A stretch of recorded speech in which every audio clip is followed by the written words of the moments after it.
میرے انتہائی قابل احترام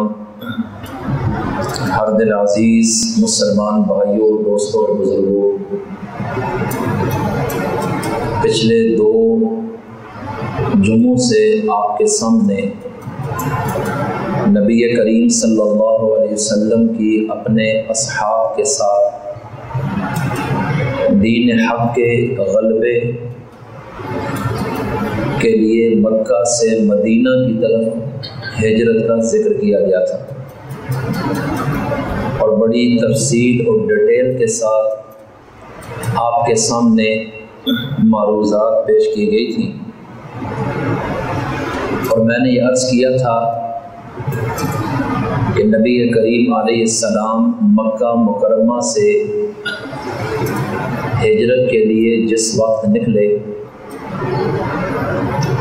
تو یہ اسلامی سال کے دوسرے مہینے کی یعنی صفر المظفر کی 27 یا 28 تاریخ تھی۔ 3 دن آپ صلی اللہ علیہ وسلم حضرت ابو بکر صدیق رضی اللہ عنہ کے ساتھ غار ثور میں رہے، اور 3 دن مکمل نہیں بلکہ 3 راتیں اور 2 دن تقریباً بنتے ہیں، اور پھر یکم ربیع الاول کو رات کے آخری پہر میں غار ثور سے چلتے ہوئے 7 دن میں مدینہ منورہ کے پاس پہنچے، اور یہ سفر اگر میلوں میں دیکھا جائے تو 277 کلومیٹر بنتا ہے، اس راستے کے حساب سے جس راستے سے نبی کریم علیہ السلام نے سفر کیا، اور اگر کلومیٹرز میں دیکھا جائے تو 446 کلومیٹر بنتا ہے، اور اس دور میں لوگ سفر کرتے تھے تو منزلوں کا تعین ہوتا تھا، 1 منزل 2 منزل 3 منزل، منزلوں کے حساب سے سفر ہوتا تھا، اور ہر منزل پر قافلے روکتے، آرام اور سٹے کر کے آگے چلتے تھے۔ تو یہ مکہ مکرمہ سے مدینہ منورہ تک اس راستے سے جس سے آپ نے سفر کیا، یہ کل 17 منازل تھی، اور ہر منزل کا سفر 1 دن کے حساب سے متعین ہوتا تھا، درمیانی رفتار کے حساب سے۔ تو اگر اس طرح دیکھا جائے تو یہ سفر کم از کم 2 ہفتے یا 17 دن کا بنتا ہے، لیکن آپ صلی اللہ علیہ وسلم کا چونکہ یہ سفر معمول سے ہٹ کر اور تیز رفتاری کے ساتھ ہوا، کیونکہ اہل مکہ نے آپ کے قتل کا پلان تیار کیا، اور جب آپ ان کے ہاتھ سے نکل گئے تو انہوں نے بہت سارے ایسے لوگ لالچ دے کر ان راستوں پر دوڑائے کہ جو آپ کی صحیح خبر پہنچائیں یا آپ کو گرفتار کروائیں اور ان کو انعام مل جائے۔ اس لیے نبی کریم علیہ السلام نے تیز رفتاری کے ساتھ یہ سفر کیا، تو یہ 17 کی بجائے 7 دن میں یہ سفر طے کر لیا، اور اس تیز رفتاری کا اندازہ اس چیز سے آپ لگائیں کہ جب نبی کریم علیہ السلام کا 5 رکنی یہ لشکر غار ثور سے سفر پہ نکلا،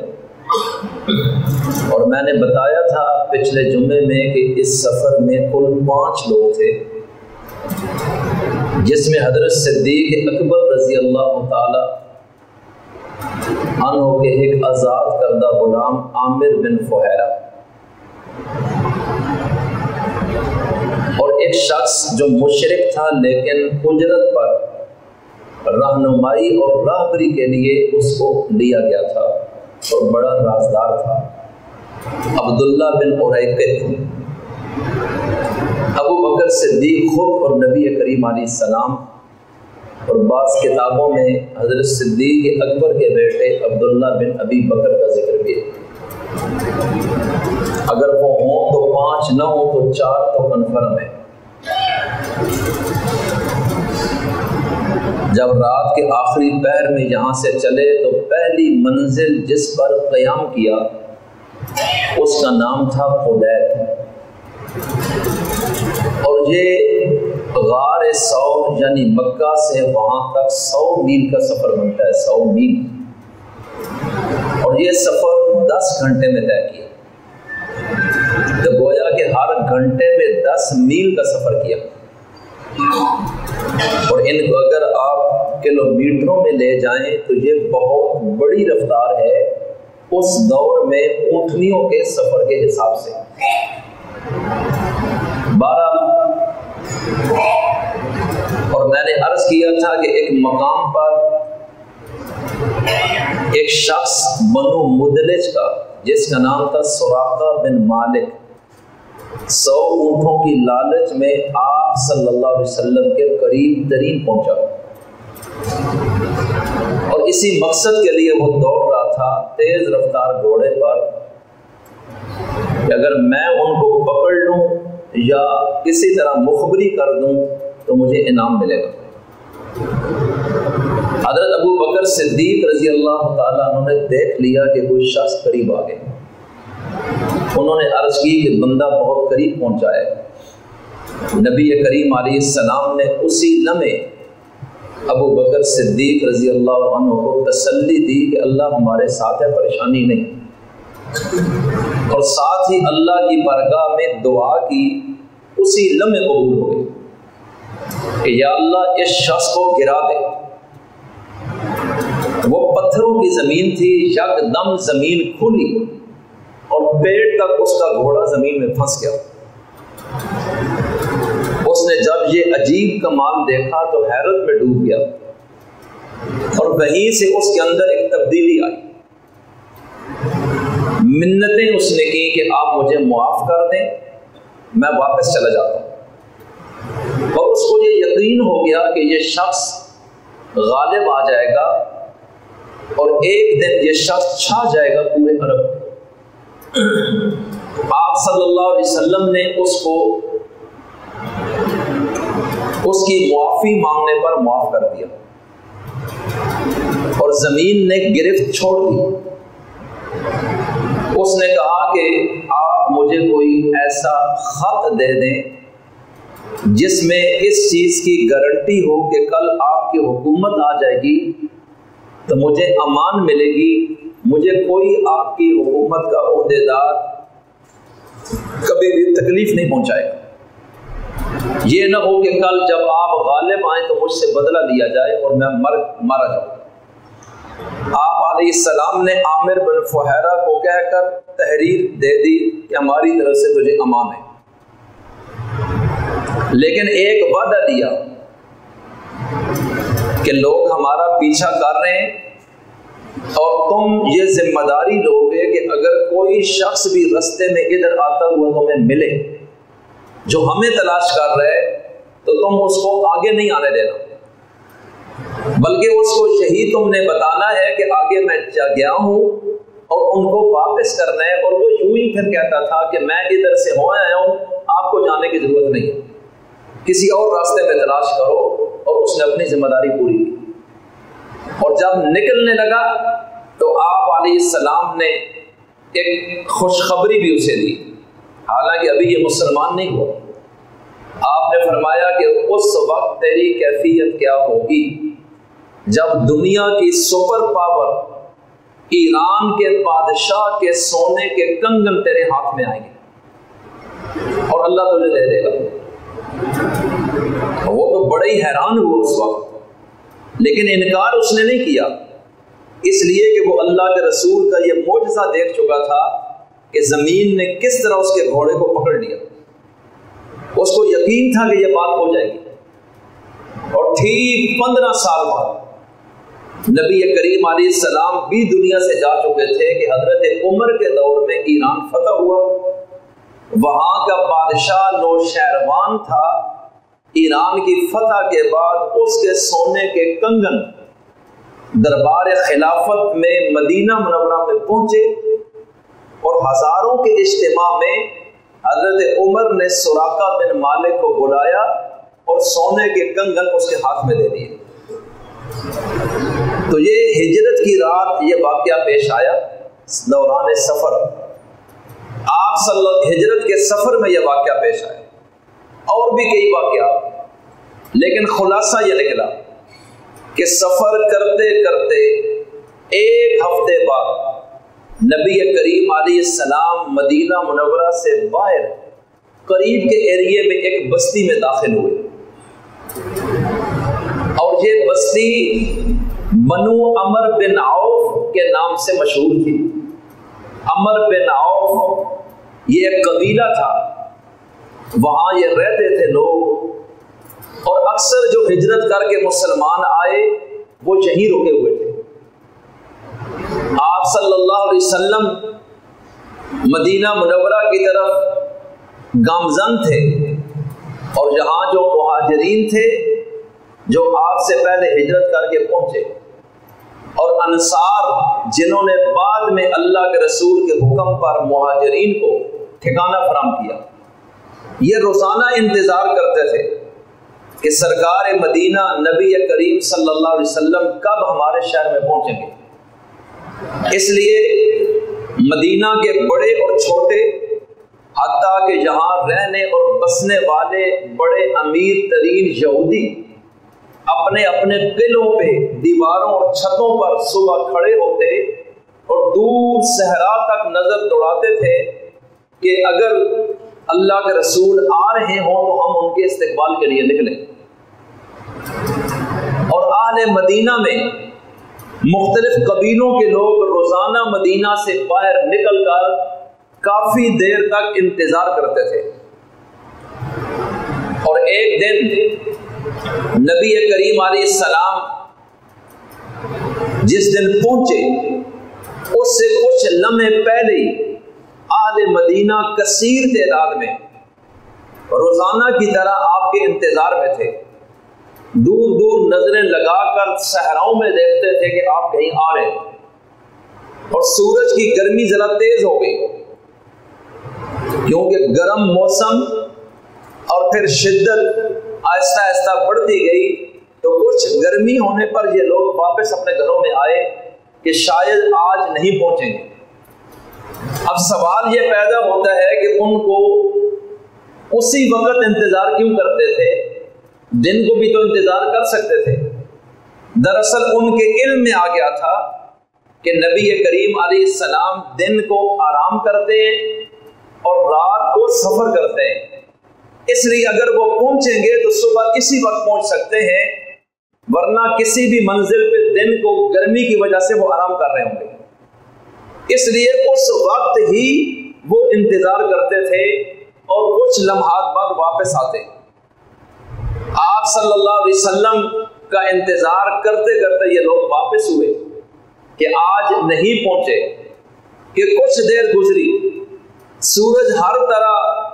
صحراؤں میں دور دراز تک اپنی روشنی بکھیر چکا تھا کہ مدینہ منورہ ہی میں ایک یہودی اپنے قلعے پر چڑھا ہوا تھا اور وہاں سے صحرا کو دیکھ رہا تھا کہ یکدم اس کی نظر پڑی کہ بڑے دور صحرا میں کچھ لوگ آ رہے ہیں اور سفید کپڑے، اس کو یقین ہو گیا کہ یہی ہے وہ، تو سب سے پہلے اس نے مدینہ میں آواز ماری کہ اے اہل مدینہ، تمہیں خوشخبری ہو کہ تمہاری نیک بختی آ گئی ہے، جس کے تم منتظر تھے وہ ہستی پہنچائی ہے۔ بس یہ آواز لگنی تھی کہ سارا مدینہ بھاگ پڑا، یہودی بھی بھاگے، مسلمان بھی، انصار بھی، مہاجرین بھی، مرد عورتیں بھاگ پڑے آپ صلی اللہ علیہ وسلم کے لیے۔ اور پھر وہاں جو انصار تھے، عرب کے طریقے کے مطابق جیسے استقبال کا طریقہ تھا، ہتھیار لے کر مسلح ہو کر نکل جانا، وہ جتھوں کی شکل میں پہنچے۔ نبی کریم علیہ السلام اس گھاٹی سے جب آئے قباء کی طرف، تو وہاں چھوٹی چھوٹی بچیاں تھیں اور انہوں نے باقاعدہ طور پر اس وقت اشعار ترنم کی شکل میں پڑھ رہی تھی خوشی کے عالم میں. طلع البدر علینا من ثنیات الوداع وجب الشکر علینا ما دعا للہ داعی ایھا المبعوث فینا جئت بالامر المطاع. کیا مطلب کہ 14ویں کا چاند آج ہم پر چڑھ آیا اور طلوع ہو گیا. قافلوں کو رخصت کرنے والی گھاٹی کے اندر سے اچانک یہ طلوع ہوا، یعنی جو ہی انہوں نے دیکھا، چونکہ خاص گھاٹیاں اور ٹیلے تھے کہ جب یہ لوگ قافلوں کو رخصت کرتے تو وہاں تک جاتے تھے اور وہیں سے کوئی آتا تو نظر بھی آ جاتا تھا. فرمایا کہ قافلوں کو رخصت کرنے والی جو گھاٹیاں ہیں وہاں سے 14ویں کا چاند چڑھ چکا. اب عربی میں چاند کو 3 ناموں سے یاد کیا جاتا ہے. چاند پہلی رات کا بھی ہوتا ہے، اس کو عربی زبان میں ہلال کہا جاتا ہے، ہلال. اور دوسری رات سے لے کے 13ویں رات تک جو چاند ہے اس کو عربی میں قمر کہا جاتا ہے. اور جو 14ویں کا چاند ہے یہ چونکہ روشنی سے بھرا ہوا ہوتا ہے اور اس کی روشنی مکمل ہوتی ہے، اس کے بعد مزید اضافہ نہیں ہو سکتا، اور یہ منور کرتا ہے دنیا کو،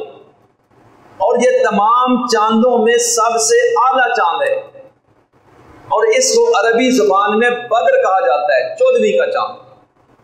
تو انہوں نے نبی کریم علیہ السلام کا چہرہ، لباس، وضاقتہ، چال ڈھال چلتے ہوئے دیکھی تو ان کی زبان سے بے ساختہ نکلا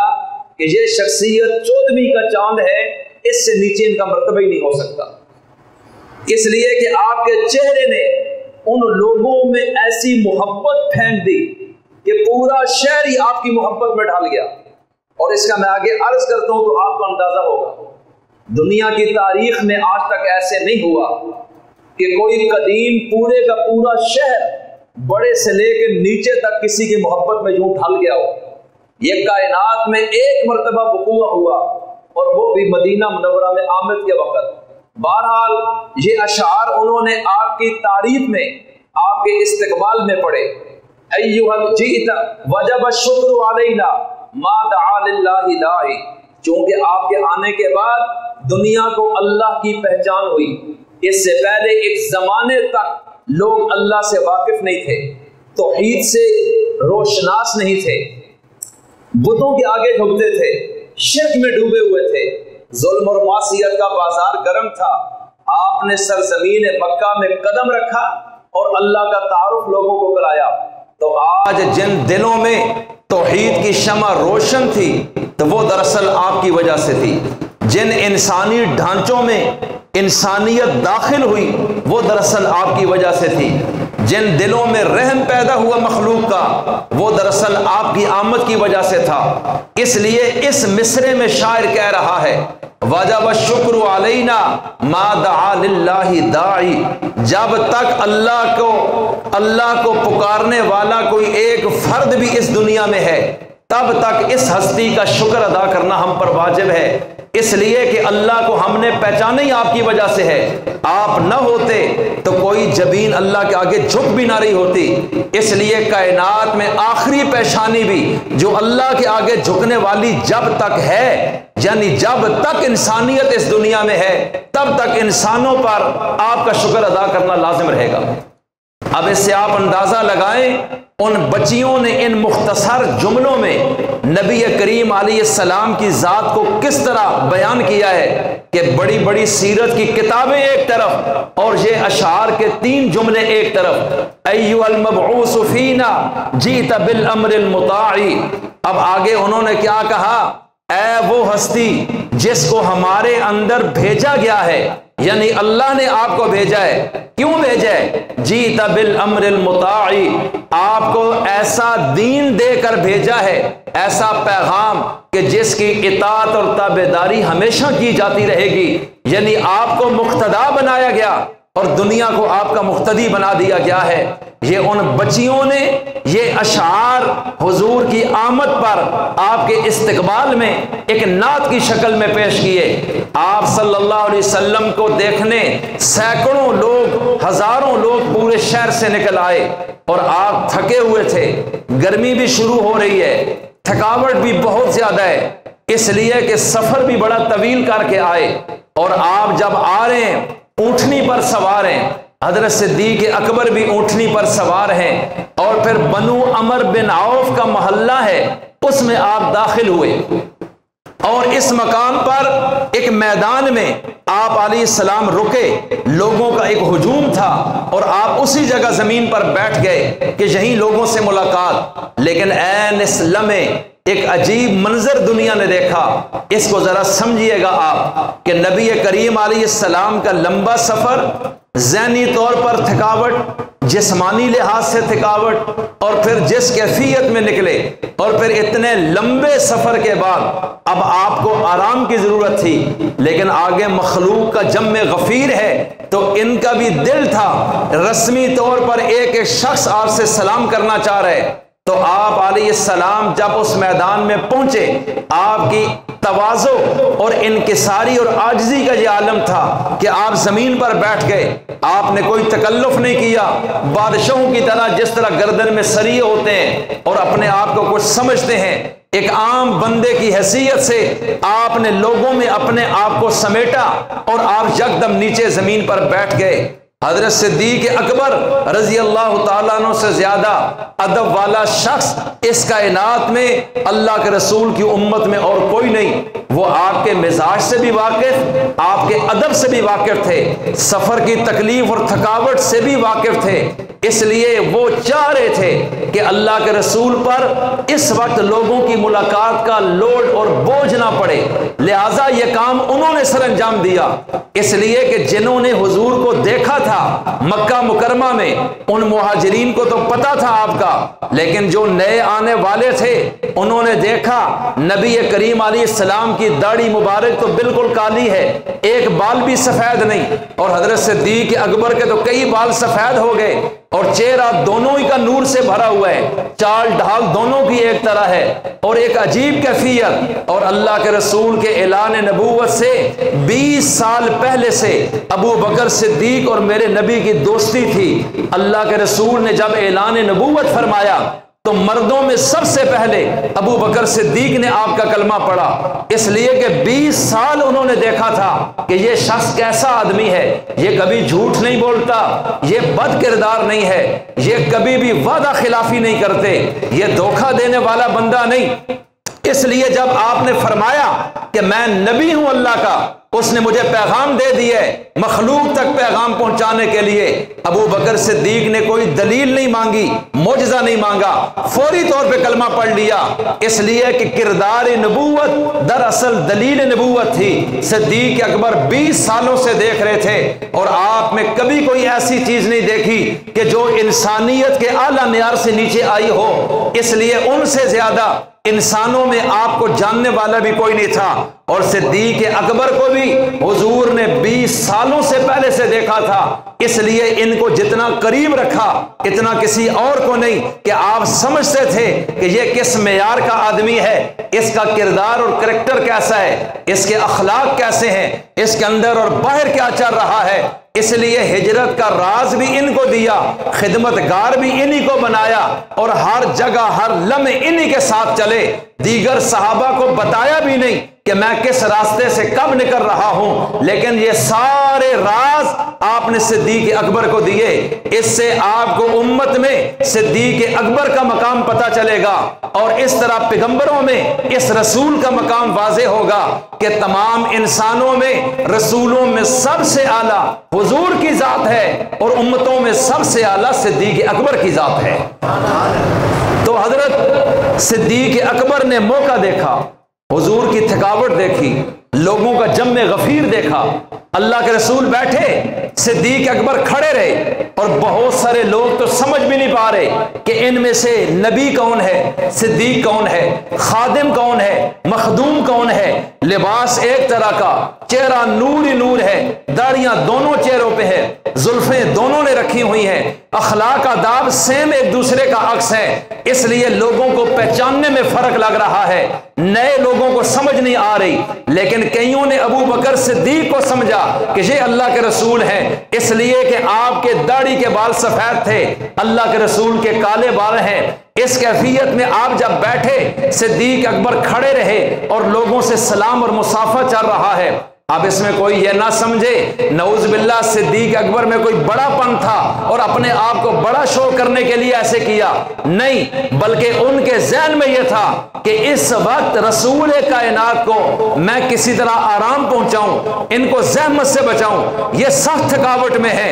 اور میں نے اس چیز کا احساس کرنا ہے۔ یہ ادب ہوتا ہے، یاد رکھنا، ادب چومنے اور جوتے اٹھانے کا نام نہیں، ادب کسی کو راحت پہنچانے کا نام ہے اور زحمت سے بچانے کا نام ہے۔ اور صدیق اکبر بھی تھکے ہوئے ہیں، لیکن آپ نے تمام لوگوں سے ملنے میں جتنا ٹائم بھی لگا آپ ہی مصافحہ کر رہے ہیں، اللہ کے رسول سے جو کرتے ہیں بیٹھے ہوئے، لیکن صدیق نے وہ سارا وزن اپنے اوپر لیا کہ حضور کو تکلیف نہ ہو۔ لیکن جب دھوپ زیادہ چڑھی، زیادہ ہو گئی، اب وہاں سے چونکہ لوگوں کو آ رہے تھے قبائل کے لوگ ہر طرف سے کہ یہ تو کئی گھنٹے ملاقات ہوگی، تو صدیق اکبر اب یہ بھی نہیں چاہتے تھے کہ مجھے کوئی سمجھے کہ میں نبی اللہ کا نبی ہوں، اس لیے آپ اس فرق کو بھی واضح کرنا چاہتے تھے، ادب بھی کرنا چاہتے تھے، نبی کو راحت بھی پہنچانا چاہتے تھے، زحمت سے بھی بچانا چاہتے تھے، آپ میں بڑا پن بھی نہیں تھا۔ پھر آپ نے کیا کہ جب دھوپ کی شدت بڑھی، گرمی تیز ہوئی، تو صدیق اکبر نے اپنی چادر اٹھائی، اللہ کے رسول کے سر پر یوں سایہ کر دیا تاکہ آپ کو سایہ لگے، اور آپ کے اس رویے سے دنیا کو پتہ چلا خادم کون ہے اور مخدوم کون ہے۔ اس لیے میں عرض کرنا چاہتا ہوں، یہ سارے آداب ان کو میرے نبی نے سکھائے تھے، میرے نبی نے دل کو بھی ان کے چینج کیا، ان کی نظر پہ محنت کی، ان کے آداب اخلاق کو درست کیا، اور ان کو ایک ایسی قوم دنیا میں بنایا کہ جن کی مثال اس کائنات میں کوئی نہیں تھی۔ اس لیے میرے عزیز بھائیوں، اب جب وہاں پہنچے، اب تو ساری دنیا کو پتہ چل گیا کہ صدیق خادم ہے، بیٹھنے والا شخص مخدوم ہے، اور آپ کے اندر جو شبہ کسی کو، میں اپنی بڑائی نہیں چاہتا تھا، میں رسول اللہ کی راحت چاہ رہا تھا، میں آپ کو زحمت سے بچانا چاہ رہا تھا، اس لیے حضرت صدیق اکبر نے اتنے آداب مد نظر رکھے کہ رسول اللہ ہر موقع پر آپ کو سب سے قریب رکھتے تھے۔ اور ظاہر بات ہے، جس سے راحت ملے، سکون ملے، کبھی ٹینشن کا ماحول نہ ہو، جو آپ کے مزاج کو سمجھتا ہو، آپ کے نفسیات ضروریات سے واقف ہو، بولے بغیر بھی آپ کی ضرورت پوری کر رہا ہو، تو آپ کو ایسے شخص سے تعلق ہوگا کہ یہ بہت اچھا آدمی ہے اور مجھے سکون محسوس ہوتا ہے۔ تو اس سے حضرت صدیق اکبر کی حیثیت دیکھ لیں کہ اللہ کے رسول کی تربیت میں رہ کے ان پہ کیسا رنگ چڑھا ہوا تھا رسول کائنات کا۔ اللہ تعالیٰ ان کے درجات بلند فرمائے۔ تو بہرحال میں عرض یہ کرتا ہوں، آپ صلی اللہ علیہ وسلم کو جب لوگ ملے، یہاں کا جو سردار تھا بنو عمر بن عوف کا، اس کا نام تھا کلثوم، وہ بھی آیا، دیگر قبیلوں کے سردار آئے، مدینہ کے یہودی آئے، بڑے امیر غریب سارے آئے، آپ سے ملاقات ہوئی۔ اب آپ صلی اللہ علیہ وسلم یہاں کس تاریخ کو پہنچے؟ اس میں طبقات ابن سعد میں آ رہا ہے کہ 12 تاریخ کو بنو عمر بن عوف کے محلے میں پہنچے، لیکن یہ روایت ٹھیک نہیں ہے۔ صحیح یہ ہے علم فلکیات کی روح سے، اس لیے کہ توجہ کیجئے کہ آپ صلی اللہ علیہ وسلم جب قباء میں پہنچے، ذالک یوم الاثنین من شہر ربیع الاول، بخاری کے اندر ہے کہ یہ سوموار کا دن تھا، ربیع الاول کا مہینہ تھا۔ اب جب 27 یا 28 سفر کو مکہ سے نکلیں، 3 دن غار میں، اس کے بعد وہاں سے چلیں، تو پھر 1 ہفتے کے سفر میں یہ 8 تاریخ کو فلکیات کے روح سے سوموار بنتا ہے۔ آج بھی ہزاروں سال کی تقویمیں چھپی ہوئی ہیں، گوگل کا دور ہے، آپ اس میں لکھیں گے تو فلکی حساب سے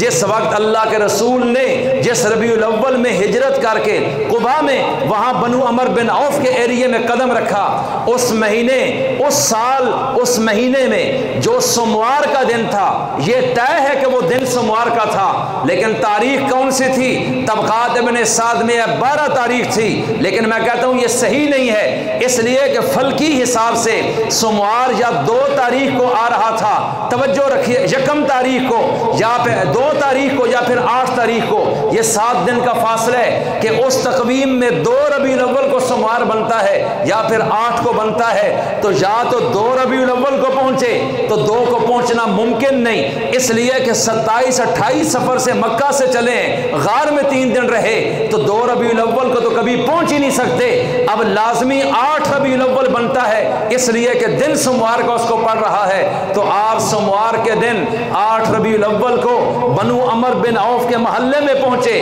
آپ صلی اللہ علیہ وسلم، اور وہاں آپ نے 4 دن قیام فرمایا۔ کتنے دن؟ 4 دن۔ اور آپ نے سب سے پہلا کام کیا کیا؟ اس ایریا کو کہا جاتا ہے اب قباء، پہلے تھا بنو عمر بن عوف۔ آپ علیہ السلام نے فرمایا مسلمانوں کی زندگی مسجد کے بغیر نہیں، اسلامی معاشرہ مسجد کے ساتھ زندہ رہتا ہے، یہاں اللہ کا ایک گھر تعمیر ہونا چاہیے، لہٰذا سب سے پہلے مسلمان مسجد کی فکر کریں کہ ہم اللہ کے آگے جھکیں گے کہاں، کوئی ایسا عبادت خانہ، اس کے لیے مسجد کی جگہ تلاش کرو۔ نبی کریم علیہ السلام نے یہاں جو مسجد بنائی، سب سے پہلے اس کائنات کی وہ مسجد جو رسول کائنات نے اپنے ہاتھوں سے بنائی، یہ مسجد قباء ہے۔ مسجد قباء آج بھی وہاں ہے، اور ہر جمعے کو نبی کریم علیہ السلام فجر کی نماز مسجد نبوی میں پڑھا کے قباء میں جاتے تھے اور وہاں باقاعدہ لوگوں کو ملتے تھے اور آپ نماز بھی ادا فرماتے تھے، اور آج بھی جو شخص وہاں 2 رکعت پڑھے اس کو باقاعدہ عمرے کا ثواب دیا جاتا ہے۔ تو بہرحال مسجد قباء یہ اسلامی ہسٹری کی تعمیر کردہ کسی نبی کے ذریعے یہ پہلی مسجد ہے۔ قباء کے مقام پر آپ 4 دن رہے۔ اب توجہ کیجئے، اس ایریے کا نام تھا بنو عمر بن عوف، لیکن آپ کی قدم سے اب وہ قباء میں تبدیل ہو گیا، نسبت ہی چینج ہو گئی کہ آپ نے مسجد کا نام بھی یہ رکھ دیا، اور اس حیثیت سے یہی نام آج تاریخ میں چلا ہے۔ 4 دن وہاں رہنے کے بعد آپ باقاعدہ 12 ربیع الاول کو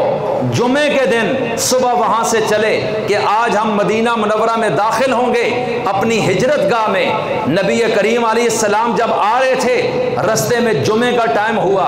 اب رستے میں ایک محلہ آتا ہے جس کا نام تھا بنو سالم بن عوف۔ آپ نے اسلامی تاریخ میں پہلی نماز جمعہ یہاں ادا فرمائی، یہاں مسجد موجود تھی اور مسلمانوں نے پہلا جمعہ نماز با جماعت کی شکل میں مدینہ میں داخلے سے پہلے 12 ربیع الاول کو بنو سالم بن عوف کے محلے میں ادا کیا ہے، اور پھر آپ جمعہ پڑھ کے وہاں سے چلے اور شام کے قریب آپ مدینہ منورہ میں داخل ہوئے۔ سارا شہر اور گلیاں بھری ہوئی تھیں آپ کے استقبال کے لیے، قدیم آبادی ہے، گنجان ایریا ہے، اور ہر طرف سے آپ کی سواریاں گزر رہی ہیں۔ توجہ کیجئے گا،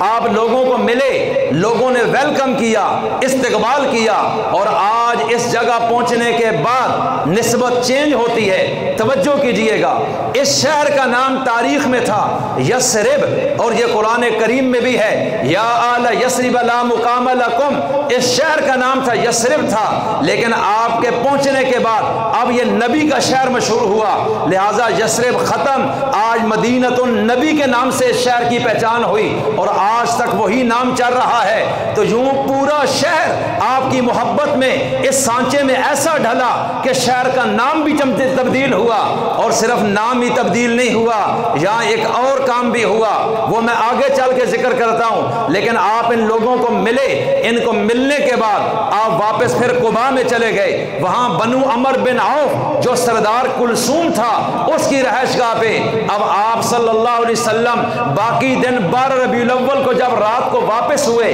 تو 22 ربیع الاول تک یہ 10 دن آپ قباء میں رہے۔ پہلے 4 دن رہے،